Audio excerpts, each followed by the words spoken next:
दोस्तों वेदांता लिमिटेड की बात करें तो स्टॉक के अंदर आज हमने कुछ गिरावट देखी है। अब ये गिरावट क्यों हुई आपको पता ही है। बाजार में बहुत भारी आज गिरावट हुई। सभी स्टॉक धराशायी हुए। निफ्टी मेटल में जितनी गिरावट थी उतनी गिरावट वेदांता में तो नहीं हुई। ये इस बात का सबूत है कि वेदांता में खरीदारी हो रही है। इसके पे गिरावट में हर मौके का फायदा उठाया जा रहा है। अब इसके बीच में सीएलएसए ने एक नई रिपोर्ट जारी की है। ये रिपोर्ट कह रही है कि ईरान का जो युद्ध है वो प्रॉफिट की मशीन बन सकता है टाटा स्टील और वेदांता के लिए। तो पूरी अपडेट क्या उसको अच्छे से समझे और किस तरह से वेदांता को फायदा हो सकता है इस युद्ध का, क्योंकि इस युद्ध से सबको नुकसान है लेकिन वेदांता के लिए ये कुछ फायदे का सौदा हो सकता है। तो ये बहुत बड़ी बात है। आने वाले समय क्या स्थिति बनेगी वेदांता के लिए और कंपनी का बिजनेस की संभावना क्या है उसको सबको जानेंगे इस वीडियो के माध्यम से, क्योंकि डीमर्जर होना है।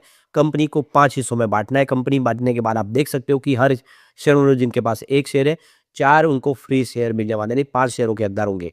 क्या है आगे की रणनीति। लेकिन फ्रेंड्स उससे पहले अगर आप पहली बार हमारे चैनल पे आए तो चैनल को सब्सक्राइब कर दीजिए, एक बेल आइकॉन दबा दीजिए ताकि जब भी नया वीडियो बने पहला नोटिफिकेशन आपको मिले। वीडियो पसंद आए तो लाइक से जरूर कीजिए। चलो फ्रेंड्स वीडियो स्टार्ट करते हैं। मैं हूँ आपका दोस्त एस बी दवे और हमारे अपने चैनल ऑनलाइन कमाई में आपका बहुत बहुत स्वागत है। तो सबसे पहले बाजार की बात कर ले तो आज बीएससी सेंसेक्स 77,566 के स्तर पे क्लोजिंग दी है, जहाँ पे 1,352 पॉइंट की गिरावट थी, यानी 1.71% गिरा बीएससी सेंसेक्स। वैसे तो इंट्राडे में जो गिरावट है वो 2400 पॉइंट के आसपास थी, तो करीब आप देखो 1000 पॉइंट की रिकवरी हुई है। ये बाजार के लिए थोड़ी सी राहत जरूर है। अब निफ्टी मेटल की बात करें यहाँ पे गिरावट और ज़्यादा थी। देखिए 11,688 के स्तर पे क्लोजिंग देखने को मिली, जहाँ पे 2.60% की गिरावट देखने को मिली, यानी निफ्टी मेटल में बाजार के मुकाबले भारी गिरावट थी आज।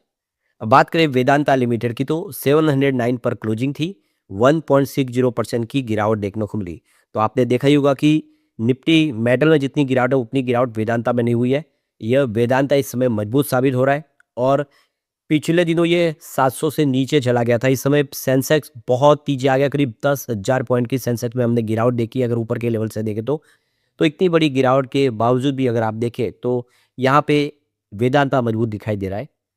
वैसे गौर करने वाली बात है कि इंट्राडे में से 698 का लो भी बनाया था, यानी 700 का लेवल तोड़ा, लेकिन जैसे बाजार रिकवर हुआ ये स्टॉक भी रिकवर हुआ और 713 तक पहुंचा है। तो एक अच्छी बात है। सबसे बड़ी बात इसकी शानदार वो है डिविडेंड, 7.26% का डिविडेंड पे आउट करती है।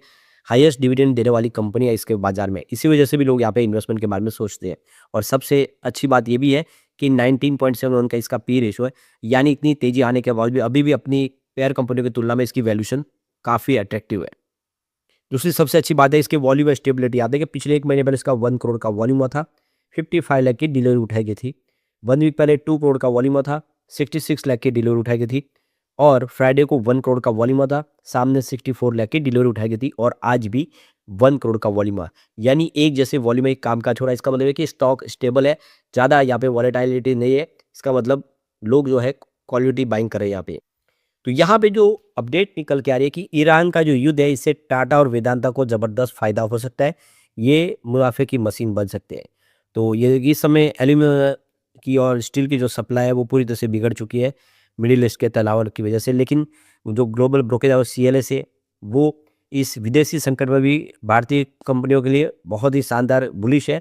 और उनका कहना है कि कच्चे माल के मामले में आत्मनिर्भर टाटा स्टील और वेदांता को उथल पुथल का सबसे ज़्यादा फायदा मिलेगा और इनको आने वाले समय इसके शेयर में भी इसका बम्पर फायदा देखने को मिल सकता है। तो यहाँ पे वेदांता का कहना है कि इस समय मिडिल ईस्ट में जो तनाव है इसने ग्लोबल लेवल पर कई जो व्यावसायिक समीकरण है उसको पूरी तरह से बदल दिया है। इसका असर कई देशों की अर्थव्यवस्था पर पहुंच रहा है।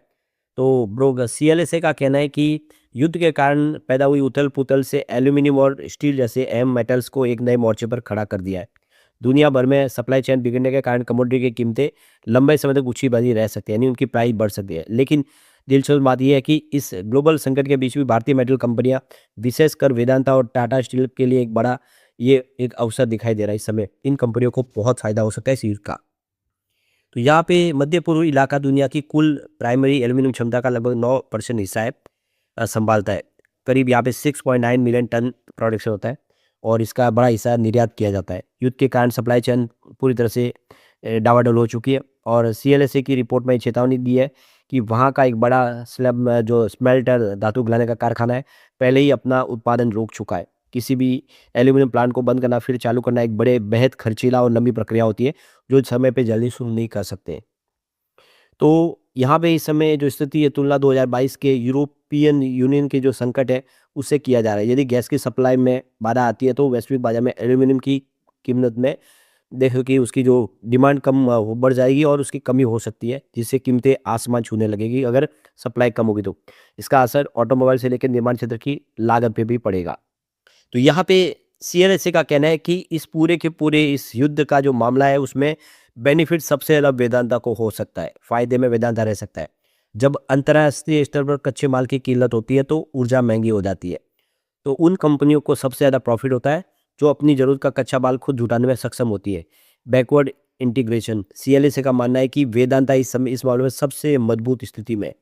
कंपनी का कारोबार एल्यूमिनियम, जिंक, तेल जैसे कई क्षेत्रों में फैला हुआ है। इस कारण से बिना बाहरी दबाव के अपने उत्पादन ऊंचे दाम पर बेच सकते हैं। इसी आधार पर ब्रोकर्स फर्म ने इसकी वैल्यूएशन को बढ़ा दिया, उसकी रेटिंग को बढ़ा दिया। तो कुल मिला के देखें तो वेदांता के लिए गोल्डन पीरियड है इस समय, ये युद्ध की स्थिति। दूसरी तरफ देखें तो ब्रोकरेज हाउस का कहना है कि हिंडाल्को जो एल्यूमिनियम का बिजनेस करते हैं उसको फायदा उतना नहीं होगा, तो इसकी जो तेजी सीमित रह सकती है। दरअसल हिंडाल्को ने अपनी भविष्य की बिक्री का एक बड़ा हिस्सा पहले ही पुरानी और कम कीमतों पर हेजिंग कर लिया है। इसके अलावा यूरोप में गैस की बढ़ती कीमतों उनकी विदेशी उत्पादन इकाई पर भी सीधा और नकारात्मक असर पड़ने पर आशंका है। यानी हिंडाल्को को इतना बेनिफिट नहीं होगा जितना शानदार वेदांता को होगा। दूसरी तरफ स्टील सेक्टर की कहानी थोड़ी अलग और गहरी है। युद्ध के कारण माल ढुलाई यानी फ्रेट महंगी हो गई है। कोकिंग कोयल, स्टील बनाने में इस्तेमाल होने वाला जो कोयला है और वैश्विक व्यापार के रास्ते उसमें बदल रहे। इस माहौल में टाटा स्टील सबसे बड़े विजेता के रूप में उभर रहा है। इसकी सबसे बड़ी वजह है कि टाटा स्टील के पास आयरन ओर की अपनी जो खदानें हैं जो उन्हें कच्चे माल के महंगे होने वाले झटके से बचाती है। तो इसका फायदा टाटा स्टील को भी हो रहा है और इससे टाटा स्टील एक तरह से सुरक्षित दाव दिखाई दे रहा है ब्रोकरेज हाउस को।